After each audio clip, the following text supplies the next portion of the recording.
dengan network seperti ini sangat-sangat membantu sih. Sangat-sangat membantu karena orang-orang yang beri masukan kepada kita, orang-orang yang beri kontak kepada kita, justru adalah orang-orang yang sudah pernah mengalaminya. Tapi networking itu tempat untuk exchange of information yang mempermudahkan kita dalam segala aspek.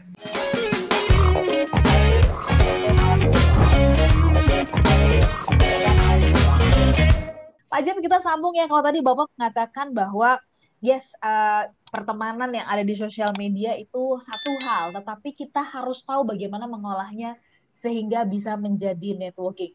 Pak, kenapa sih networking itu bisa punya power ya? Dan bagaimana ini kalau menurut Bapak, atau pada saat seperti apa dia bisa punya power begitu kita punya produk direkomendasikan oleh networking kita? Begitukah yang dimaksudkan dengan networking yang powerful tadi, Pak James?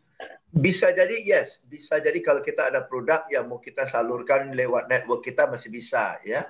Tapi yang paling powerful yang saya lihat dari networking adalah justru sharing of information. Sharing of information itu paling useful ya di network saya. Kalau kadang-kadang saya perlu ya, kadang-kadang saya lihat ya ada yang perlu saya lagi cari produk seperti ini, ada yang bisa bantu ya. Jadi ada rekan-rekan di networknya yang lontarkan saya lagi cari produk seperti ini, ada yang bisa bantu ya. Dia dapat banyak komen, banyak feedback, banyak kontak ya dari teman-teman di networknya ya. Atau kadang-kadang saya lagi cari benda ini ya, saya lagi cari benda ini, ada yang bisa bantu, ada yang punya informasi. Saya dapat banyak sekali masukan ya by WA, teman-teman bilang ini kontak orang ini, adik saya, saudara ini, saudara saya dan sebagainya ya. Atau kadang-kadang saya tanya, saya perlu informasi, saya mau lakukan ini, apakah ada teman-teman yang punya masukan, ada advice dari teman-teman, pengalaman apa yang saya harus lakukan, apa yang harus dihindari ya. Dapat banyak masukan kok. Ya, jadi dengan network seperti ini sangat-sangat membantu sih. Sangat-sangat membantu karena orang-orang yang beri masukan kepada kita, orang-orang yang beri kontak kepada kita, justru adalah orang-orang yang sudah pernah mengalaminya. Ya, dan kita nggak tahu kan dari sekian banyak orang siapa yang pernah mengalaminya, nggak mungkin kita tanya satu persatu. Tapi kalau karena networknya sudah ada, kita lontarkan satu permintaan asking for help aja. Help itu datang dari orang-orang yang justru kompeten di bidang itu. Jadi sangat useful sih. So for me, networking itu bukan tempat untuk jualan, tapi networking itu tempat untuk exchange of information yang mempermudahkan kita dalam segala aspek. Oh wow, interesting ya. Ini kalau Pak James mengatakan bahwa networking itu bukan tempat untuk jualan, bahwa kalau ya terjadi transaksi dan sebagainya itu kita anggap sebagai bonus lah ya, buah dari yang selama ini kita tanam begitu ya. Tapi ini menarik Pak James, karena banyak di luar sana yang menganggap bahwa kalau mau sukses berbisnis, kalau mau sukses berkarir dan sebagainya, ya harus punya networking gitu ya. Karena dengan networking ini nih orang bisa merekomendasikan. Nah, bagaimana pendapat Pak James tentang hal ini? Karena tadi Pak James mengatakan justru yang powerful dari networking ini kan adalah sharing informasinya, ya, berbagi, mau berbaginya itu kan? Iya, sharing information, ya, bantu buka jalan. Ya, Pak James bisa masuk ke perusahaan kakak ipar saya, gitu kan? Dia buka jalan kan ya?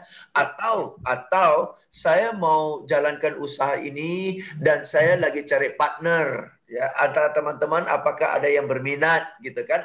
Dari sana kan bisa cari partner bermitraan, ya. So lebih banyak sifat seperti itu sih, Ola. Ya, tadi ada satu pertanyaan dari Ola, apakah itu adalah sesuatu yang lahir aja sudah bisa, ya, atau bisa belajar, ya? Ada dua-duanya sih, ada dua-duanya. Ada dua-duanya ya. Yes, ada orang ya bawaannya itu suka akrab, suka organize acara, betul ya, suka ada di tengah-tengah banyak orang gitu loh. Ya, ada suka tengah-tengah banyak orang, suka membagi informasi. Ya, saya ada teman di WhatsApp grup kita ya. Setiap hari dia tulis artikel dan dia share ke grup. Setiap hari. Sudah 2 tahun, 3 tahun. Jadi orang ini kontribusinya terhadap grup luar biasa. luar biasa ya. Tapi ada orang hanya hadir di sana sebagai penerima, ya sekali-sekali dia kontribusi tapi enggak se-committed ya seperti teman saya ya. Dan teman saya ini yang dia sumbang artikel tulisan kepada grup setiap hari selama 2 tahun, enggak pernah minta sesuatu dari grup. Enggak pernah. Ya, jadi kadang-kadang ada, kalau kita lihat ada orang kasih sesuatu kebaikan, nanti kita tahu sebentar lagi dia minta apa ini. Minta apa ini. Tapi teman saya ini nggak pernah meminta. Jadi ada loh, ternyata ada manusia seperti itu. Seperti itu ya. Dengan bahagia. Dengan bahagia pula ya. Nah, tadi menarik Pak James mengatakan kita kalau ngelihat orang kira-kira kayaknya dia ada maunya, kita bisa menduga-duga oh baiknya itu, jadi kayak tanda kutip pamrih gitu ya Pak James ya. Ya.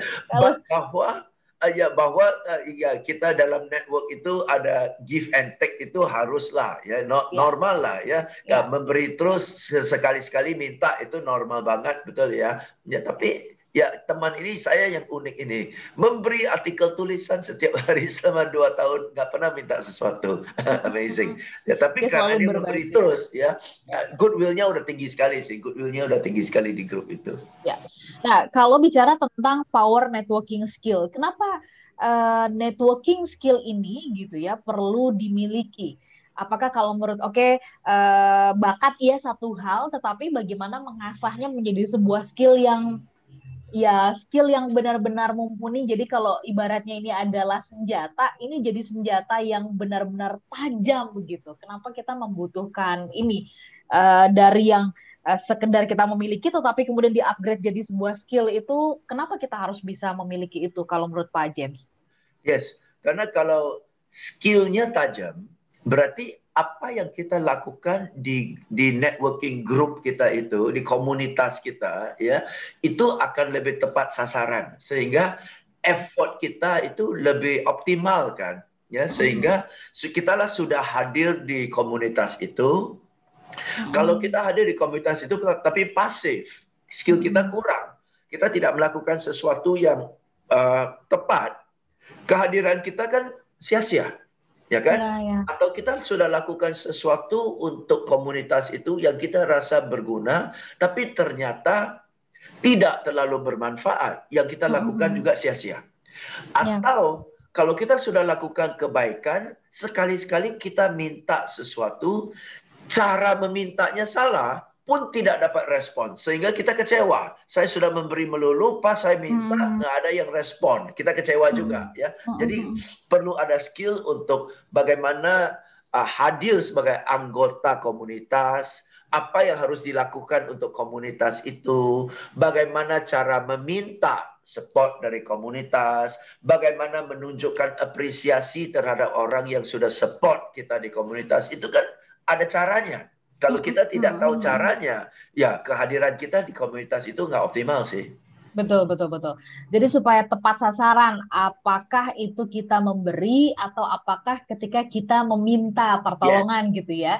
Kalau nggak tepat sasaran, kita jadi ini semacam jadi kayak kita kayak ngeganggu gitu sifatnya gitu ya Pak James ya. Niatannya sih sebenarnya pengen berbuat baik, tapi karena nggak tepat gitu kan, akhirnya dianggapnya ini jadi mengganggu. Atau kalau kita minta tolong, kalau nggak tepat caranya, kita dianggap juga sebagai ini ngapain sih gitu, emang dia nggak bisa sendiri gitu ya. Baik, Pak James, habis ini kita bahas ya bagaimana kita bisa mengasah ya, karena tadi di awal Pak James sudah sempat kasih clue bahwa networking yang bisa memaksimalkan kita adalah kalau kita bisa berguna, bermanfaat ya, bisa sharing information. Thank you.